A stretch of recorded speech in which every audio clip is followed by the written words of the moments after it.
Welcome. Independence was an achievement, a genuine achievement. And the first taste of freedom in Africa was sweet. But it didn't last. The taste turned sour. The honeymoon ended, the kwacha, the dawn clouded over. Although the degree of decline certainly varied widely, and in some places never occurred at all, there's no avoiding the conclusion that in much of Africa, the hope and promise of independence changed to disillusionment. In this lecture, we focus on the political, social aspects of this story, and in the next lecture, on the economic.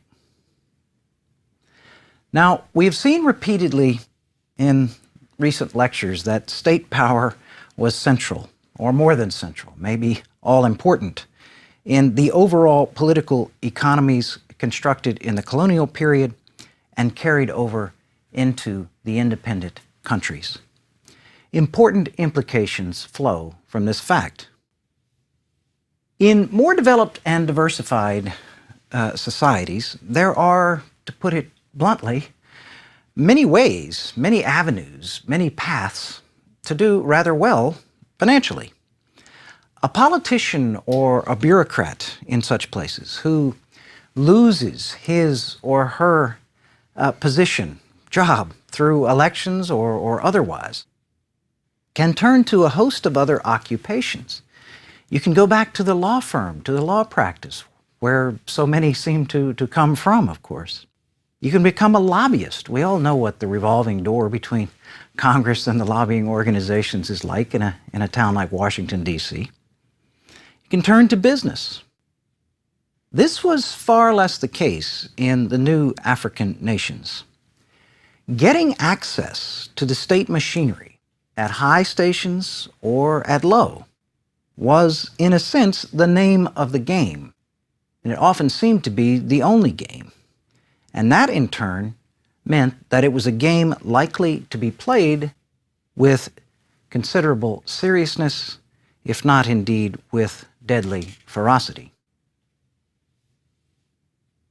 As is so often the case, I think we can get a better feel for this by turning to an artist. And in fact, we'll do that by turning to one we've turned to before, none other than Chinua Achebe, the legendary writer out of Nigeria.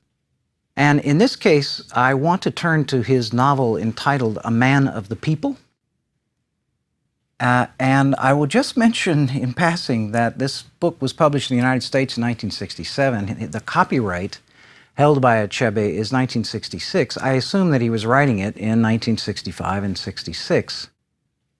And in that sense, it is an incredible forecast of what his home country, Nigeria, was about to experience.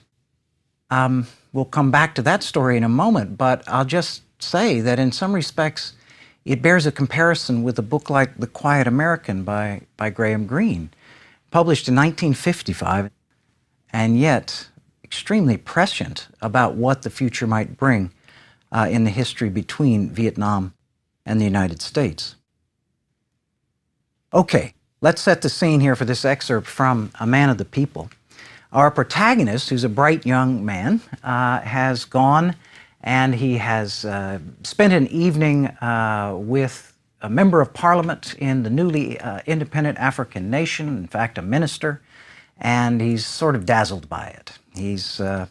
His host, whose name is Nanga, is known for his ebullient personality, his generosity, and also known, increasingly suspected, to be engaging in illegal activities, in corruption.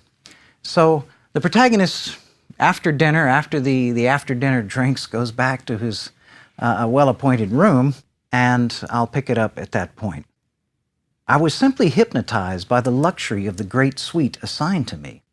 When I lay down in that double bed that seemed to ride on a cushion of air and switched on the reading lamp and saw the beautiful furniture anew from the lying down position and looked beyond the door to the gleaming bathroom and the towels as large as a lapa, I had to confess that if I were at that moment made a minister, I would be most anxious to remain one forever. We ignore man's basic nature if we say, as some critics do, that because a man like Nanga had risen overnight from poverty and insignificance to his present opulence, he could be persuaded without much trouble to give it up again and return to his original state. A man who has just come in from the rain and dried his body and put on dry clothes is more reluctant to go out again than another who has been indoors all the time. The trouble with our new nation, as I saw it then lying on that bed, was that none of us had been indoors long enough to be able to say, to hell with it. We had all been in the rain together until yesterday. Then a handful of us, the smart and the lucky and hardly ever the best, had scrambled for the one shelter our former rulers left and had taken it over and barricaded themselves in. And from within they sought to persuade the rest through numerous loudspeakers that the first phase of the struggle had been won and that the next phase, the extension of our house, was even more important and called for new and original tactics. It required that all argument should cease and the whole people speak with one voice, and that any more dissent and argument outside the door of the shelter would subvert and bring down the whole house. So, if I can paraphrase here some of the highlights from that passage from Achebe, if you were inside what he called the one shelter our former rulers left, as Achebe described it, he's talking, of course, about the state, formerly colonial, now independent. If you were inside, you wanted and intended to stay inside. And to those outside, you said, stop your clamoring. Though you are there and I'm here, we must think of ourselves as one. We're doing everything we can, and we'll pass you morsels through the window. Or to change the metaphor, our challenges are great. Our enemies, often erstwhile imperialists, are many. Don't rock the boat, else we all shall sink. So, opposition, dissent, competition came increasingly to be seen as threat, and depending on the case, as treacherous threat, even indeed treasonous threat. Now, the upshot of all of this was the move almost everywhere in Africa to greater authoritarianism.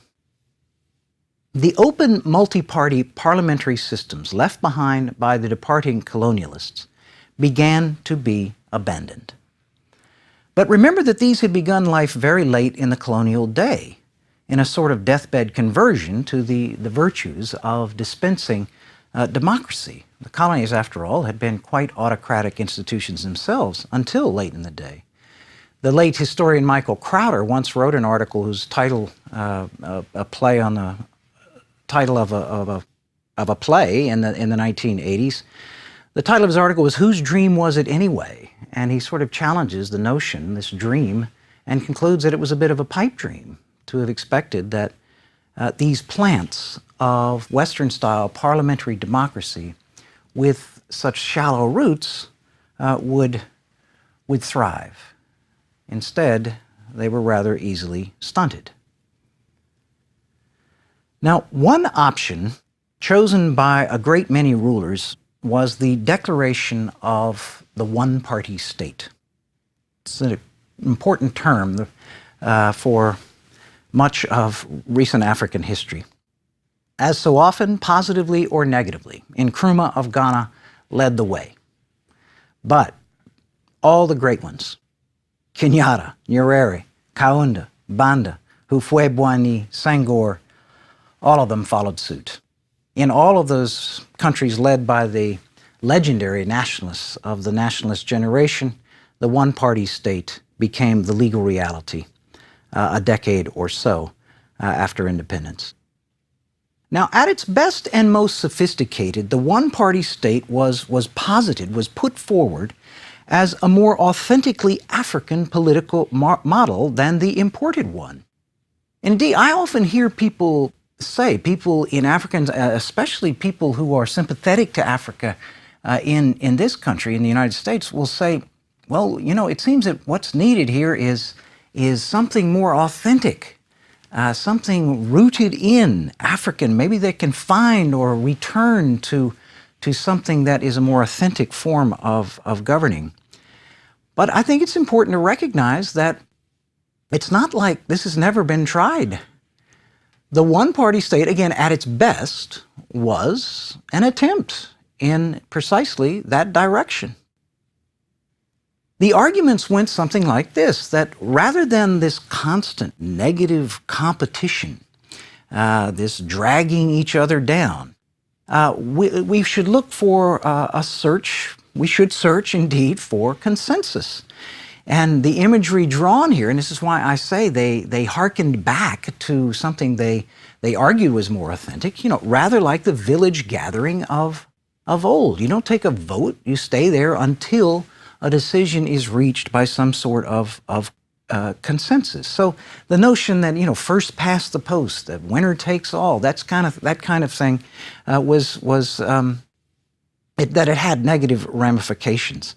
Again, the argument sometimes taken to be our challenges are so great, whether that challenge is to mobilize for development or increasingly to foil the lurking imperialists.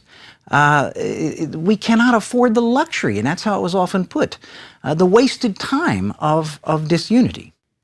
So again, at its most positive in the formulations presented by some brilliant minds like Julius Nyerere in Tanzania or Kenneth Kaunda in Zambia, they argued in this vein that we can move to a one-party state.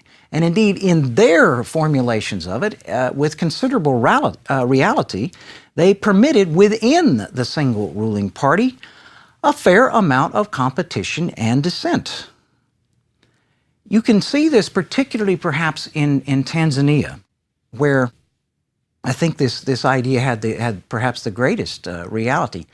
Even during the one-party era in Tanzania, it was relatively common for some prominent politicians, members of parliament, and indeed quite often ministers, to be thrown out of office, to be defeated at the polls by a challenger who, it's true, had to be vetted by the party leadership and so on, but nonetheless was able to compete against someone in power and replace him. It comes down to sometimes what are your measures for the vitality of a democracy. One measure that some would be is how frequently do you get, the rascals being thrown out? And in Tanzania, at least, that was with some frequency. Voter turnout. In Tanzania's one-party era, voter turnout was often in the 70-80% range, 90 occasionally. And that was under a one-party system and with, the evidence suggests, relatively little compulsion. That's certainly a considerably higher portion than one gets in the elections in the United States, for instance, particularly off-year congressional elections. Okay.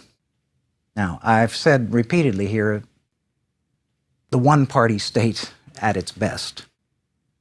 The fact is, the one-party state operated at its worst in quite a number of other cases.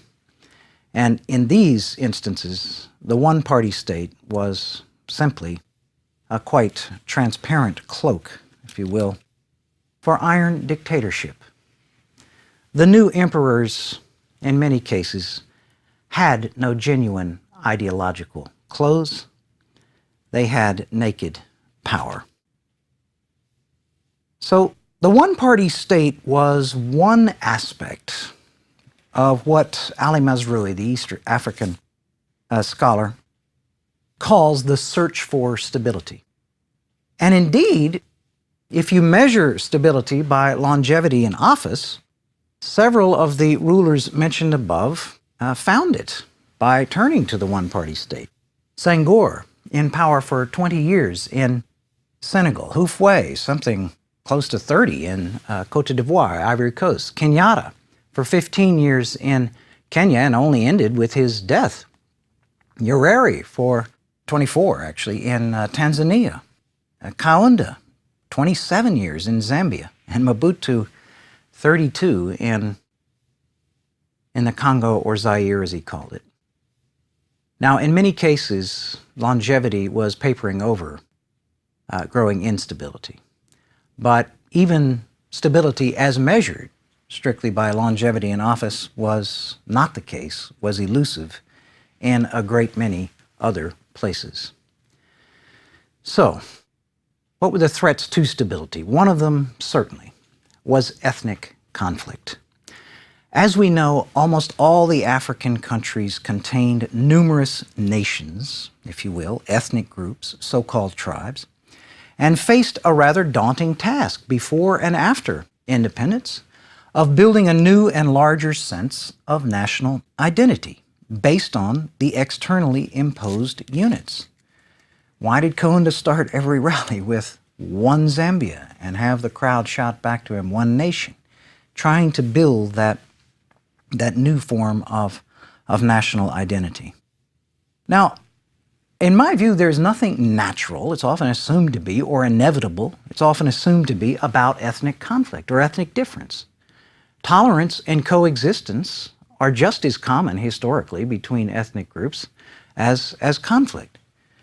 But it's also not surprising that in a struggle, in an arena, the state arena, over quite limited resources in these new nations and with these greatly heightened expectations and hopes, it's not surprising, shouldn't be surprising to us, that people often mobilized around ethnic lines.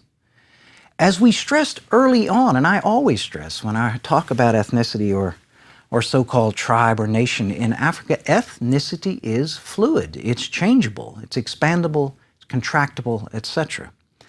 And you can see this in the history of previously quite separate communities coming together to mobilize as an ethnic bloc. I've seen this in southern Zambia, where you find that peoples who often had conceived of themselves as separate tribes, if you like, separate ethnic groups, begin to discover, or at the very least begin to emphasize, cultural affinities, cultural similarities, common identities.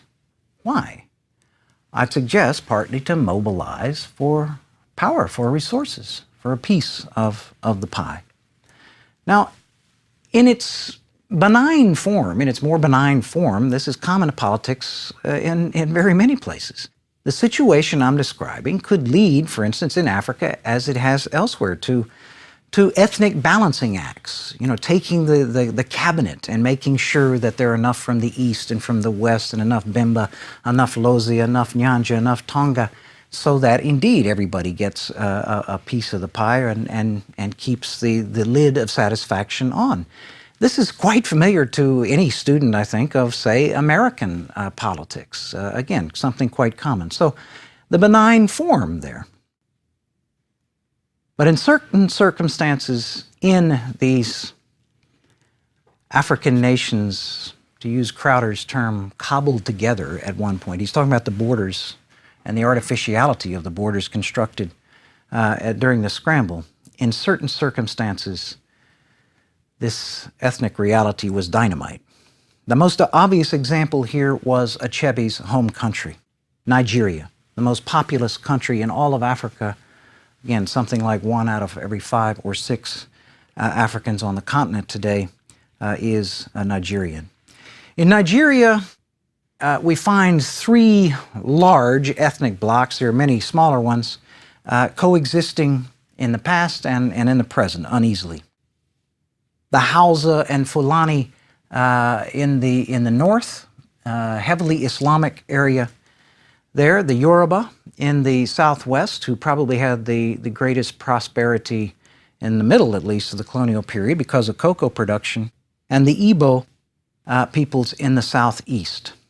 Now, the Igbo in particular, and this, in fact, is Achebe's home ethnic group, the Igbo in particular had taken to Western education with alacrity and often wound up in relatively elevated positions all through the country of Nigeria. In other words, they would get a position in the bureaucracy and be posted to the north or the west or to the capital or what have you.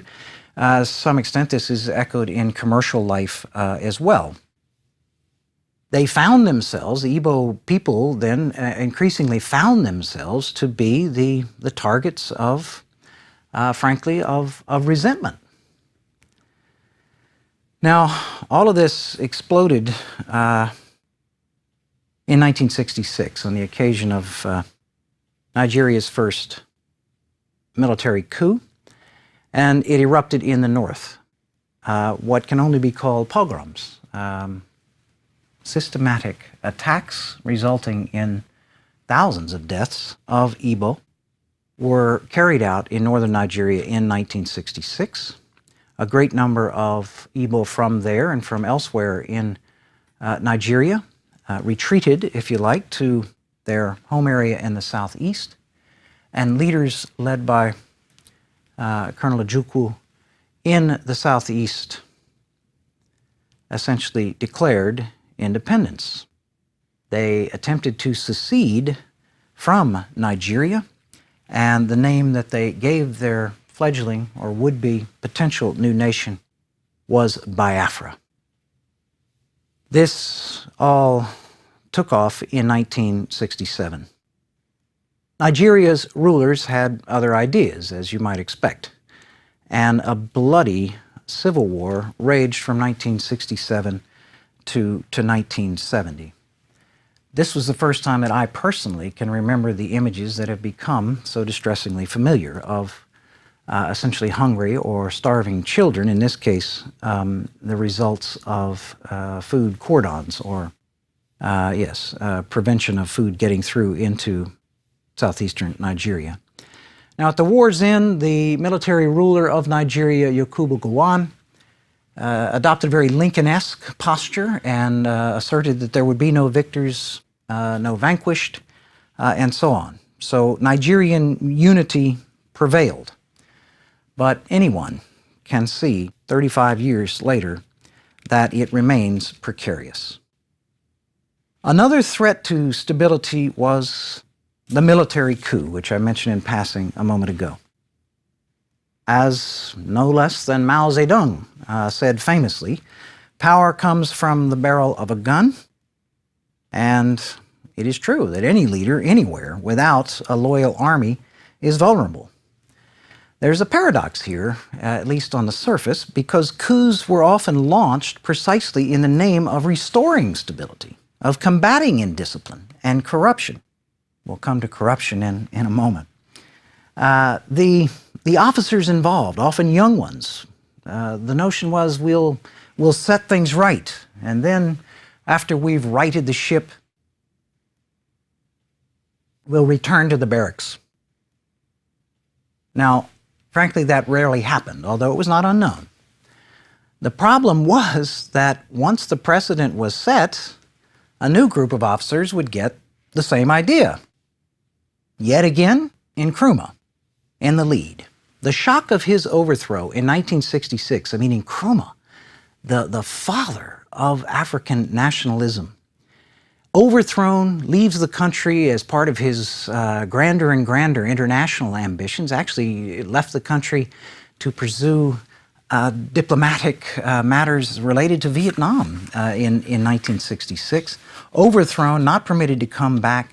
The image of people pulling down the statue of himself, which Nkrumah had put up in the capital city and smashing it to bits. It was shocking. But the shock diminished as coup after coup, over 150 of them in all, became a dismally familiar bit of news out of Africa. Now finally, and obviously, we must mention corruption. We looked briefly at the Congo, or Zaire's Mobutu, who has to be considered the all-time champion. But many, many others found it impossible to resist the temptation, as Achebe put it, once they were inside the shelter, albeit on a vastly diminished scale from Mobutu.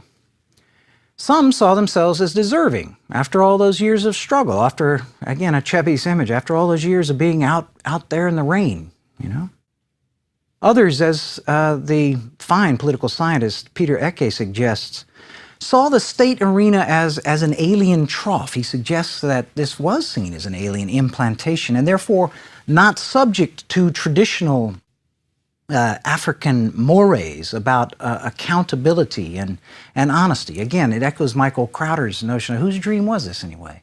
If this is an alien thing, then it doesn't pack the same moral punch or immoral punch to feed at that trough. Eventually, as the Ghanaian novelist Ayi Kwai Armah in his book The Beautiful Ones Are Not Yet Born, which is a thinly disguised parable, really, about the overthrow of Nkrumah, he showed brilliantly in that novel that at some point, to many people, it simply seems stupid rather than courageous not to join in this free-for-all. Now, the larger problem, in a way, was that it was often what I'll call dead-end corruption. After all, I mean, I take it that corruption at various types and to various degrees is a universal. I simply think that there is no such thing as a political system or a society that is free of corruption. It's a question of degree. It's a question of whether ordinary people can get on with their lives without running into roadblock after roadblock after roadblock. And it's a question of whether what corruption does take place is simply a payoff. In other words, you pay off somebody so that you don't get in bigger trouble. You pay off the police commissioner or the cop at the roadblock or what have you. Dead-end corruption like straightforward rip-offs of foreign aid money, such as Mobutu unquestionably carried out. In other words, dead-end corruption like that, not, unfortunately, a sort of commission on a project that might otherwise be genuinely productive. I'm going to paraphrase a story that comes from the book written by Keith Richburg, the African-American journalist who reported for the Washington Post for quite a number of years from Africa. And it's a story that he was told in Africa. And it goes something like this, that there are two quite brilliant, outstanding young men students, one from an African nation, one from an East Asian nation, or Southeast Asian nation, one of those economies called the Asian Tigers eventually. They both earn scholarships, and they both go to Britain and study at a place like Cambridge or Oxford, study finance. They both come back and become prominent in their home countries, occupy positions like ministers of finance, and so on. And finally, 20 years later or so, they visit each other. First, the African man goes to visit his Asian friend, finds him in a very luxurious home with a swimming pool. They're out there on the deck and overlooking the city, and he sees the freeways and the skyscrapers, the apartment blocks, waving palm trees and so on. And the African asks his Asian friend, well, how did you do so well here? How did you get into such good circumstances? And the Asian friend waves his hand at the city below and says, 10%. And then the next year, according to Richburg, the visit is reversed, and the Asian gentleman visits his African friend, finds him in an equally sumptuous domestic palace with a beautiful home, and again the swimming pool on the hill, elevated, overlooking the city. But they're looking at streets with potholes, with bridges that haven't been repaired, with crumbling skyscrapers and falling down apartment blocks and so forth. And according to Richburg, the Asian friend asks his African friend, well, how did you do so well? And the African friend waves his hand at the city and says, 100%. That's what I'm getting at here in terms of corruption is, I assume, going to happen. But the degree and what it also accompanies, whether productive or not, is clearly an additional issue. So, coups, conflict, and corruption. That's the title of a Time magazine cover story from the mid-1980s. It's a picture that was is exaggerated in the West for sure. But it was real enough, and it wasn't Westerners who were paying the price. Thank you.